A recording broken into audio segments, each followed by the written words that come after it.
مرحبا بكم في قناتكم الأولى لعشاق الساحرة المستديرة. هنا تتابعون آخر الأخبار العاجلة، التحليلات الساخنة، الكواليس الحصرية، وأهم لحظات كرة القدم من قلب الملاعب حول العالم. معنا هتعيش الإثارة لحظة بلحظة، وهتكون دايما في قلب الحدث، لأننا هنا مش بس بننقل الأخبار، إحنا بننقل شغف الجماهير. خليكم معنا.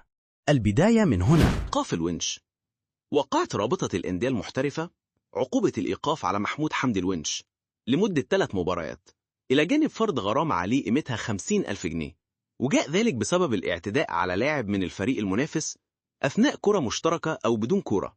وتلقى محمود حمدي الونش بطاقة حمراء بشكل مباشر في الدقيقة 72 من عمر المباراة، عقب تعديه على لاعب وادي دجلة بدون كرة أثناء تنفيذ الفريق الضيف لركلة ركنية. أكد إبراهيم حسن مدير منتخب مصر الأول لكرة القدم أن الفريق سيخوض تدريبه الثاني في 7:30 مساء اليوم الثلاثاء على استاد السلام، في إطار الاستعداد لمواجهة إثيوبيا المقرر لها 10 مساء 5 سبتمبر الجاري باستاد القاهرة، ضمن منافسات الجولة 7 من التصفيات الإفريقية المؤهلة لنهائيات كأس العالم 2026. أكد محمد الشيخ المدير الفني لوادي دجلة أن الفوز على الزمالك حدثا لا يتكرر كثيرا، كاشفا أنه تفاجأ مما فعله المدرب البلجيكي يانيك فيريرا قبل نهاية مباراتهما.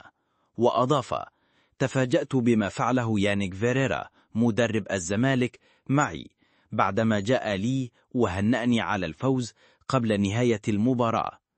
في الحقيقة ما فعله علمني. أكدت قناة النادي الأهلي تولي عماد النحاس مهمة قيادة الفريق الأول مؤقتا حتى التعاقد مع مدرب أجنبي جديد.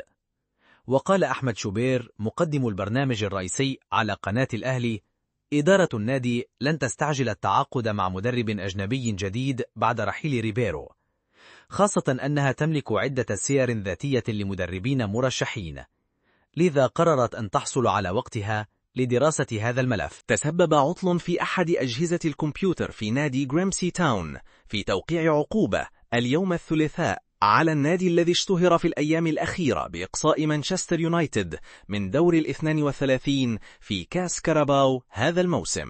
أصدر الاتحاد الإنجليزي لكرة القدم بيانا أعلن فيه تغريم نادي جريمسي تاون 20,000 جنيه استرليني بسبب إشراك لاعب غير مؤهل أمام مانشستر يونايتد في كأس كاراباو. أسدل الستار على الميركاتو الصيفي في الدوريات الأوروبية الخمس الكبرى، حيث تصدر ليفربول قائمة الأكثر إنفاقا ب481.9 مليون يورو، محققا أرقاما قياسية بضم إيزاك، فيرتز وإيكيتيكي بصفقات تجاوزت 350 مليون يورو، وسط هيمنة واضحة للأندية الإنجليزية. أعلن نادي إنتر ميلان الإيطالي تعاقده مع المدافع السويسري مانويل أكانجي قادما من مانشستر سيتي على سبيل الإعارة مع إلزامية الشراء.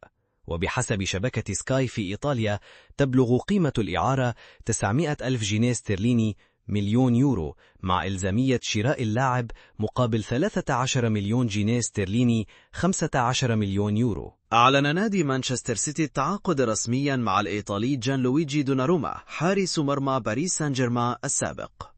ووقع حارس المرمى الإيطالي البالغ من العمر 26 عاما على عقد مدته 5 سنوات، والذي سيبقى خلاله في ملعب الاتحاد حتى صيف عام 2030.